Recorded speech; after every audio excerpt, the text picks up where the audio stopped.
नमस्कार दोस्तों। स्वागत है आपका हमारे YouTube channel we are tech support में। दोस्तों आज बात करने वाला हूँ एमपी पीएनएसटी काउंसलिंग 2024 के बारे में। दोस्तों अभी तक की यहाँ पे जो भी अपडेट्स है, आज की डेट तक की यहाँ पे जो भी अपडेट्स है एमपी एनआरसी आपकी यहाँ पे एमपी एमएसयू की, आपकी डीटी की, जो भी यहाँ पे अपडेट्स है वो अपडेट्स के बारे में आज मैं आपको यहाँ पे बताने वाला हूँ।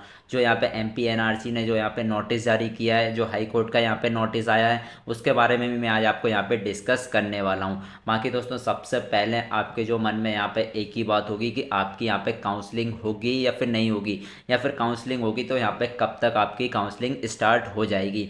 तो सबसे पहले मैं आपका इसका आंसर दे देता हूँ। तो दोस्तों जिसके भी माइंड में यहाँ पे ये क्वेश्चन है कि आपकी यहाँ पे काउंसलिंग होगी या फिर नहीं होगी, तो यहाँ पे मैं आपको क्लियर कर देता हूँ कि आपकी यहाँ पे इस साल की काउंसलिंग होगी, क्योंकि ये जो आपकी काउंसलिंग का जो ऑर्डर है वो आपका यहाँ पे हाई कोर्ट के पास चला गया है। तो यहाँ पे आपकी काउंसलिंग होना कन्फर्म है। अब ये नहीं पता है कि यहाँ पे काउंसलिंग कब तक होगी। बाकी जो डेट है आईएनसी की यहाँ पे 30 नवंबर है। तो यहाँ पे 30 नवंबर से पहले आपकी जो है काउंसलिंग वो स्टार्ट हो सकती है। काउंसलिंग स्टार्ट करना पड़ेगा 30 नवंबर से पहले। अब यहाँ पे जो हाई कोर्ट का नोटिस क्या है और जो यहाँ पे अनसुइटेबल और सुइटेबल कॉलेजेस की लिस्ट थी, उसके बारे में मैं आज आपको यहाँ पे बताने वाला हूँ। बाकी दोस्तों यदि आप इस चैनल पर नए हैं तो सबसे पहले चैनल को सब्सक्राइब कर लेना है और नोटिफिकेशंस ऑन कर लेना है, क्योंकि इस चैनल पर आपको एमपी पीएनएसटी काउंसलिंग से रिलेटेड सारी अपडेट्स, सारी वीडियोस मिलने वाली है। दोस्तों सबसे पहले यहाँ पे मैं बता देता हूँ आपकी यहाँ पे जो दैनिक भास्कर की न्यूज़ है वो मैं आपको यहाँ पे दिखा देता हूँ। आप देख सकते हैं यहाँ पे दैनिक भास्कर की ये आज की ही यहाँ पे न्यूज़ है। सीबीआई जांच जो हुई थी दोस्तों, सबसे पहले जो यहाँ पे जांच हुई थी वो आपकी हुई थी कहाँ पे, जो जुलाई में यहाँ पे एक समिति बनाई गई थी हाई कोर्ट ने, जिसको ऑर्डर दिया था, जिस समिति को यहाँ पे जो जितने भी यहाँ पे एमपी में कॉलेजेस हैं, लगभग 700 कॉलेजेस की यहाँ पे रिपोर्ट जो है वो एमपी एनआरसी को देना था। 700 कॉलेजेस की रिपोर्ट जो है एक समिति बनाई थी यहाँ पे हाई कोर्ट ने, जिसमें आईएएस थे, पूर्व जज भी थे, उनको यहाँ पे जो है एक समिति बनाई थी। उनको जो है रिपोर्ट देना था एमपी एनआरसी को कि आपको बताना है कि कौन कौन से कॉलेजेस यहाँ पे सुइटेबल हैं और कौन कौन से अनसुइटेबल नहीं है काउंसलिंग के लिए। तो यहाँ पे जो है उसने रिपोर्ट सबमिट कर दी थी। रिपोर्ट में यहाँ पे आपको कितने, लगभग 200 कॉलेजेस यहाँ पे बताएं कि सुइटेबल है और 500 कॉलेजेस यहाँ पे बताएं कि अनसुइटेबल नहीं है, ये काउंसलिंग में पार्टिसिपेट के लिए यहाँ पे आप, ये लोग एलिजिबल नहीं है। बाकी दोस्तों उस रिपोर्ट पे भी यहाँ पे जांच उठी थी, वो फिर से उस जो रिपोर्ट है जो कमेटी ने यहाँ पे बनाई थी उसकी रिपोर्ट की जांच यहाँ पे करी है सीबीआई ने। सीबीआई ने जब जांच करी तो यहाँ पे जो है लगभग 150 के आसपास जो कॉलेजेस है वो यहाँ पे सुइटेबल पाए गए हैं, उसी में आपकी यहाँ पे काउंसलिंग होने वाली है। बाकी जो कॉलेजेस है उनमें अभी केस चल रहा है, वो हो भी सकते हैं आपके काउंसलिंग में पार्टिसिपेट हो भी सकते हैं और नहीं भी हो सकते हैं। बाकी दोस्तों अब जो है आपकी काउंसलिंग कभी भी स्टार्ट हो सकती है। कमेटी ने जो है एमपी एनआरसी को यहाँ पे रिपोर्ट सबमिट कर दी है। कौन कौन से यहाँ पे सुइटेबल कॉलेजेस हैं उनके बारे में भी मैं आपको बताने वाला हूँ, और जो अनसुइटेबल है उनके बारे में भी मैं आज आपको यहाँ पे बताने वाला हूँ। बाकी दोस्तों यहाँ पे जो आप देख सकते हैं दैनिक भास्कर की ये न्यूज़ है, मध्य प्रदेश में पहली बार 500 नर्सिंग कॉलेज होंगे बंद, सिर्फ 200 ही संचालन के योग्य, सिर्फ 200 ही आपके जो है वो संचालन के योग्य हो सकते हैं। और दोस्तों एक चीज़ और मैं आपको यहाँ पे क्लियर कर देता हूँ। दोस्तों पहले ये जो समिति और जो यहाँ पे सीबीआई की जो रिपोर्ट है, ये मामला आपका यहाँ पे ग्वालियर कोर्ट में चल रहा था, लेकिन अब इसको यहाँ पे ट्रांसफ़र कर दिया है जबलपुर हाई कोर्ट में। तो जबलपुर हाई कोर्ट में ये जो केस है ये आपका यहाँ पे ट्रांसफ़र हो गया है। तो आपको यहाँ पे पता ही होगा कि यहाँ पे जबलपुर हाई कोर्ट में यहाँ पे आपका जो डिसीज़न है वो जल्दी से जल्दी यहाँ पे आ जाएगा। तो जैसे ही आपका यहाँ पे डिसीज़न आएगा वैसे ही काउंसलिंग यहाँ पे स्टार्ट हो जाएगी। काउंसलिंग आपकी इस महीने में स्टार्ट हो जाएगी। दोस्तों यहाँ पे जो है आप देख सकते हैं 169 कॉलेजेस को पात्र किया गया था, उसके बाद फिर से जांच हुई थी तो सिर्फ 150 कॉलेजेस ही आपके जो है वो आपके यहाँ पे सुइटेबल थे। लेकिन फिर से जो जांच हुई है उसमें जो पाया गया है कि 200 जो यहाँ पे कॉलेजेस हैं वही यहाँ पे सुइटेबल है, 200 ही संचालन के योग्य है। 200 के लिए 200 कॉलेजेस में ही आपकी जो पीएनएसटी की काउंसलिंग है वो यहाँ पे होने वाली है। दोस्तों यहाँ पे अभी तक यहाँ पे ये क्लियर नहीं बताया है कि कौन कौन से कॉलेजेस सुइटेबल हैं और कौन कौन से कॉलेजेस सुइटेबल नहीं है। बाकी जो ज़्यादातर यहाँ पे गवर्नमेंट नर्सिंग कॉलेजेस है उनमें भी यहाँ पे कुछ डेफिशिएंसी पाई गई थी, लेकिन उन्होंने यहाँ पे क्लियर कर दी है। जो यहाँ पे गवर्नमेंट जितने भी कॉलेजेस हैं उनमें सभी में यहाँ पे आप पार्टिसिपेट करने वाले हैं। यहाँ पे जो प्राइवेट कॉलेजेस हैं बाकी वो यहाँ पे अनसुइटेबल हो गए हैं, वो यहाँ पे पार्टिसिपेट नहीं कर पाएंगे।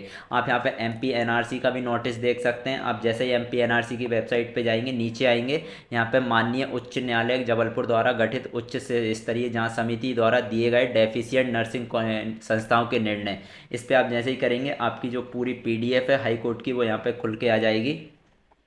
यहाँ से आप देख सकते हैं माननीय उच्च न्यायालय जबलपुर में दिनांक 3/2 को पारित आदेश के यहाँ से जो सीबीआई का गठन किया गया था उसमें जो डेफिशिएंट पाए गए नर्सिंग संस्थाओं ने अपनी नर्सिंग संस्थाओं में पाई गई कमियों की प्रतिपूर्ति करने हेतु समिति के समक्ष प्रस्तुत होने उपरांत समिति द्वारा निर्णय लिया गया है।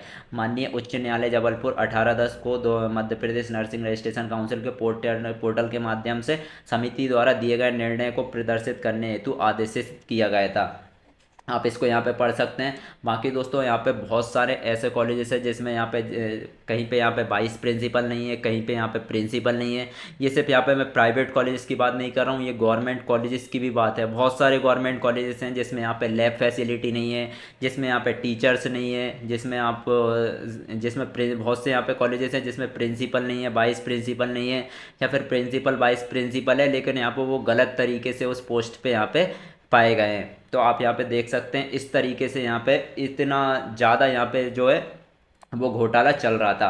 तो आप देख सकते हैं यहाँ पे सबसे पहले जो यहाँ पे आप देख सकते हैं आप government school of nursing Hamidia, ये आपका यहाँ पे भोपाल में है। ये आपका यहाँ पे लगभग टॉप कॉलेज माना जाता है बीएससी नर्सिंग के लिए। आप देख सकते हैं सबसे पहले जो डेफिशिएंसी जो सीबीआई ने यहाँ पे कॉलेजों को बोला था कि there are no section post of principal and vice principal, कोई पोस्ट नहीं है यहाँ पे। Most of faculty members are on rotation basis पे है। टीचर्स स्टूडेंट रेशियो 1/10 है। यहाँ पे आप देख सकते हैं 2 number of classrooms are less than what is required by prescribed rooms, यहाँ से दो दो जो क्लासरूम है वो यहाँ पे कम थे। इतनी सारी जो डेफिशिएंसी है आप इस पीडीएफ को खोल के पूरा पढ़ सकते हैं। ये जो इधर डेफिशिएंसी लिखी है सीबीआई ने लिखी है, उसके रिप्लाई में जो यहाँ पे कॉलेज ने क्या क्या बोला है कि संस्था में प्राचार्य एवं उप प्राचार्य के पद में श्रीमती राधा नायर प्राचार्य एवं श्रीमती टीजी उप प्राचार्य के पद पर पदस्थ है। पत्र संलग्न संस्था में जुलाई 2023 के पदस्थ संकालय। दोस्तों यहाँ पे सबसे पहले जो डेफिशिएंसी है वो सीबीआई ने दी है। उस डेफिशिएंसी को यहाँ पे कॉलेज वालों ने जिन कॉलेज वालों ने यहाँ पे सही कर लिया है, टाइम रहते हुए जिन कॉलेज वालों ने यहाँ पे सही कर लिया था उनको यहाँ पे कॉलेज में सुइटेबिलिटी की लिस्ट मिल गई है। वो यहाँ पे कॉलेज सुइटेबल है आगे पीएनएसटी की काउंसलिंग के लिए। बाकी जिन्होंने जो डेफिशिएंसी थी वो कंप्लीट नहीं करी है वो अनसुइटेबल हो गए हैं, वो काउंसलिंग में पार्टिसिपेट नहीं कर पाएंगे पीएनएसटी की। यहाँ से आप देख सकते हैं जो कमेटी बनाई थी हाई कोर्ट ने, जो उच्च स्तरीय कमेटी बनाई थी हाई कोर्ट ने, वो आप देख सकते हैं उन्होंने क्या कहा है, पदस्थापना और प्रदान देकर की गई है जो पर्याप्त नहीं है। इन्होंने भी यहाँ पे कुछ डेफिशिएंसी पाई है। उसके बाद यहाँ पे कमेटी का रिकमेंडेशन क्या था, मध्य प्रदेश शासन के प्रतिनिधि के अनुरोध पर समिति ने 15 जुलाई तक का समय देने का निर्णय लिया। ये सारी जो यहाँ पे कमेटी बनाई थी उसका यहाँ पे जो उन्होंने रिकमेंड किया था वो आप देख सकते हैं लास्ट में। तो यहाँ पे जिन जिन कॉलेजों में यहाँ पे सूटेबल हैं वो आप देख सकते हैं, ये जो कॉलेज हैं वो सूटेबल हो गए हैं, ये आपके यहाँ पे काउंसलिंग में पार्टिसिपेट कर सकते हैं। बाकी जो यहाँ पे अनसूटेबल थे वो उनकी लिस्ट भी आप यहाँ पे देख सकते हैं। ये जो कॉलेजेस हैं ये सूटेबल हैं। यहाँ पे government college of nursing Anuppur, government Hamidia college Bhopal, government college of nursing यहाँ पे Gwalior, government GNM school Satna, ये जो देख सकते हैं आप यहाँ पे आप बीएससी नर्सिंग के भी कॉलेजेस हैं और जीएनएम के भी कॉलेजेस आपको इस लिस्ट में देखने को मिल जाएंगे। यहाँ पे आप सागर का देख सकते हैं। आप यहाँ पे देख सकते हैं कि ये जो कॉलेजेस हैं ये आपके यहाँ पे सूटेबल हो गए हैं। इनमें डेफिशिएंसी मिली थी लेकिन इन्होंने रहते टाइम के साथ साथ यहाँ पे कंप्लीट कर दिए जो यहाँ पे डेफिशिएंसी पाई गई थी। अब ये कॉलेजेस हैं जो सूटेबल हो गए हैं आपकी एमपीपीएनएसटी काउंसलिंग 2024 के लिए। यहाँ पे आप देख सकते हैं टोटल 9 कॉलेजेस हैं। बाकी कॉलेजेस में यहाँ पे कुछ डेफिशिएंसी नहीं पाई गई थी, जो पाई गई थी वो यहाँ पे सही कर ली है। यहाँ पे आप देख सकते हैं, ये आप देख सकते हैं suitability of nursing colleges in Madhya Pradesh. ये जो कॉलेजेस हैं वो आपके यहाँ पे सूटेबल है। आप जो लिस्ट है आप देख सकते हैं 78 पेजेस की जो लिस्ट है वो आप देख सकते हैं। यहाँ पे आप कंप्लीट जो लिस्ट है वो पूरी देख सकते हैं, और पूरी जो भी है वो आप पढ़ भी सकते हैं। यहाँ पे सारा कुछ यहाँ पे लिखा हुआ है। और अब ये जो मामला है आपका यहाँ पे जो पहले आपका जबलपुर ग्वालियर कोर्ट में था, अब ये ग्वालियर कोर्ट से आपका यहाँ पे जबलपुर हाई कोर्ट में आ गया है, मुख्य ब्रांच में। यहाँ पे मुख्य जो न्यायाधीश हैं वो अब इसकी यहाँ पे जांच करने वाले हैं। तो अब जो है मामला यहाँ पे हाई लेवल पे पहुँच चुका है। अब जल्द से जल्द जो है आपकी यहाँ पे काउंसलिंग स्टार्ट हो सकती है। यहाँ पे जो है जिनके भी यहाँ पे माइंड में क्वेश्चन है कि काउंसलिंग अब नहीं होगी, काउंसलिंग होगी तो कब से होगी, तो काउंसलिंग यहाँ पे आपकी होगी, और इसी महीने में आपकी जो काउंसलिंग है वो ज़्यादा चांसेस हैं कि इसी महीने में आपकी यहाँ पे काउंसलिंग हो जाएगी। उसके लिए यहाँ पे आपको थोड़ा सा और वेट करना है, बस ज़्यादा यहाँ पे आपको प्रेशर नहीं लेना है। यहाँ पे इतना लेट हुआ है, थोड़ा सा और बस यहाँ पे नवंबर तक और आपको यहाँ पे वेट करना है। नवंबर के लास्ट में या फिर नवंबर से पहले, आप नवंबर के लास्ट से पहले आपकी जो काउंसलिंग है वो यहाँ पे स्टार्ट हो जाएगी। बाकी कुछ भी क्वेश्चन है, कुछ भी यहाँ पे आपको पूछना है तो नीचे कमेंट्स में आप टाइप कर सकते हैं, या फिर व्हाट्सअप का नंबर लिखा हुआ है डिस्क्रिप्शन में, आप डिस्क्रिप्शन में यहाँ पे व्हाट्सअप नंबर के थ्रू व्हाट्सअप करके पूछ सकते हैं जो भी आपको यहाँ पे पूछना हो। बाकी यहाँ पे आपको ज़्यादा टेंशन लेने की ज़रूरत नहीं है। आपकी जो काउंसलिंग है वो यहाँ पे नवंबर से पहले आपकी स्टार्ट हो जाएगी। 13 तारीख को है वो आपकी यहाँ पे सुनवाई होने वाली है। अब देखते हैं आपकी 13 तारीख को क्या डिसीजन होता है। और जो यहाँ पे हाई कोर्ट में जो केस है वो यहाँ पे पहुँच चुका है, तो ज़्यादा चांसेस हैं कि जल्दी से जल्दी जो है वो ये केस आपका यहाँ पे ख़त्म हो जाएगा। सुइटेबिलिटी लिस्ट आई गई है दोस्तों। यदि एमपी एनआरसी चाहे तो यहाँ पे आपकी आज या कल से ही आपकी जो जितने सुइटेबल कॉलेजेस हैं, लगभग 200 या 150 कॉलेज सुइटेबल है, उनमें आपकी यहाँ पे पीएनएसटी की काउंसलिंग करा सकती है। लेकिन जब तक यहाँ पे कोर्ट का जो कंप्लीट ऑर्डर नहीं आएगा तब तक यहाँ पे आपकी काउंसलिंग यहाँ पे नहीं हो पाएगी। तो जल्दी से जल्दी जो जबलपुर हाई कोर्ट का ऑर्डर है वो आपका यहाँ पे आ जाना चाहिए। जैसे ही ऑर्डर आएगा वैसे ही आपकी यहाँ पे काउंसलिंग स्टार्ट हो जाएगी।